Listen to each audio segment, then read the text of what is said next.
Certo, então agora eu quero falar sobre 1917. O que acontece em 1917 é que a Primeira Guerra Mundial está estourando, certo? E os russos estão perdendo a guerra.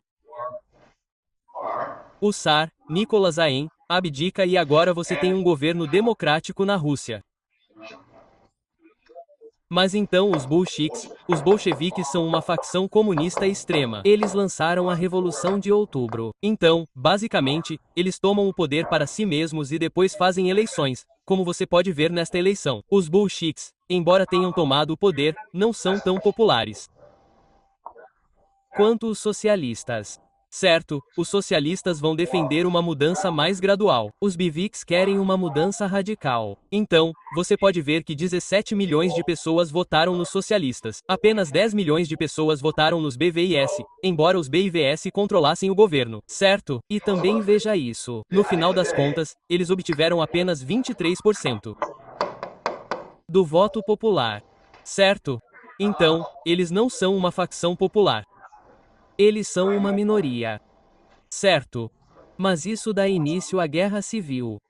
E como você pode ver, neste momento da história, sim, os comunistas têm controle sobre as principais cidades da Rússia, mas eles não controlam realmente a maior parte da Rússia. Na verdade, eles têm muitos e muitos inimigos. Eles têm que lidar com os brancos. Os brancos são basicamente a nobreza. Certo? E eles também têm exércitos aliados que entram. Eles têm os verdes, que são os camponeses, certo? Eles têm muitos e muitos inimigos. E neste momento da história, você não poderia esperar que os bolcheviques venceriam esta batalha, certo? Mas eles vencem. Estes são os Romanovs.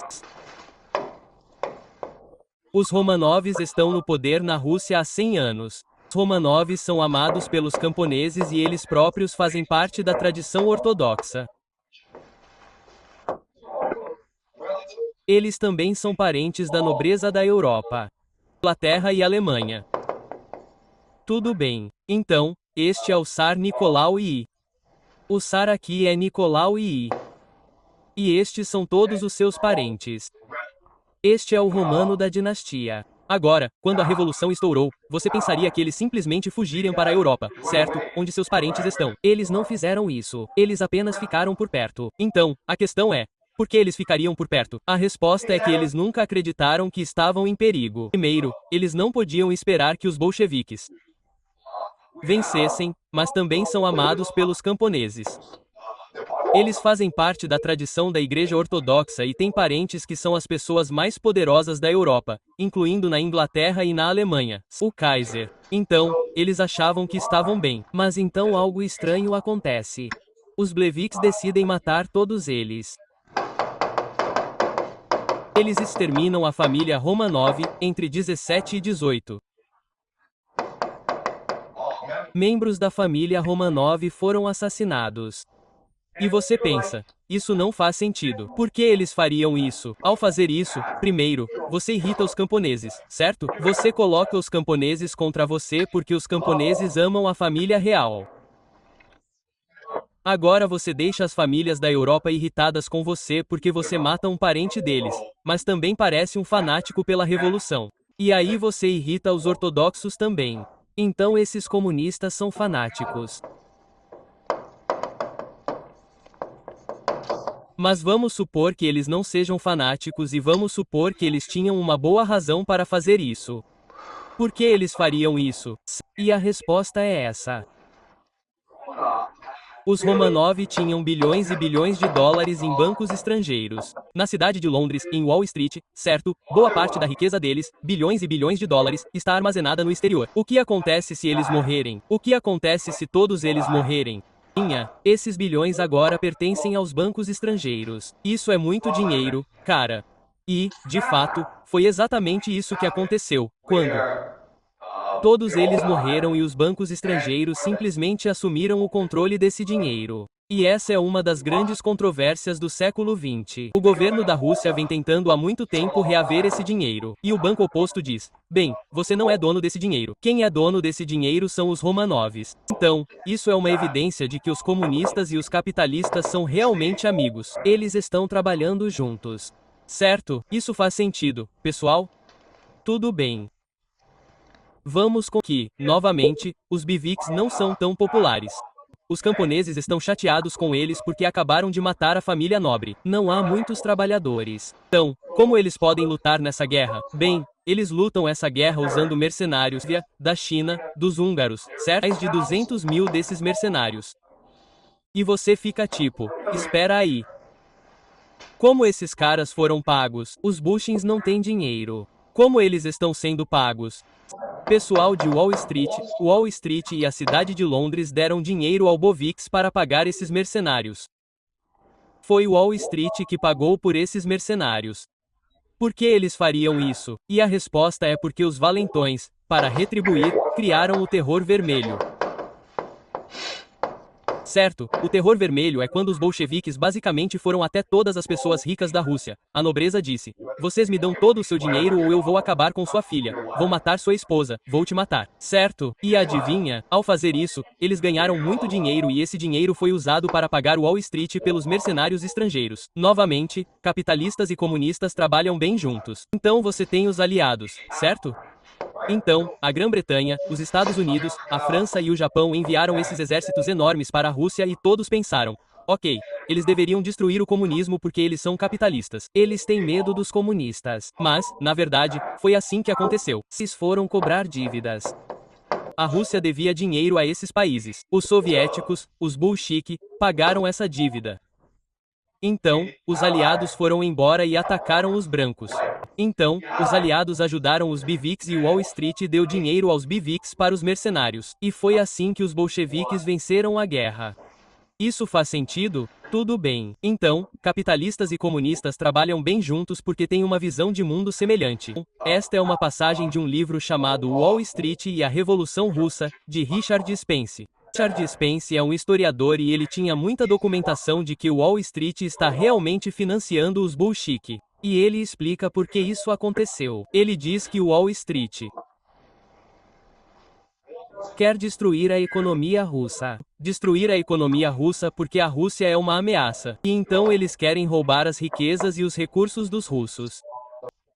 Esse é o propósito de financiar os BVICs para destruir a economia russa e roubar a riqueza da Rússia.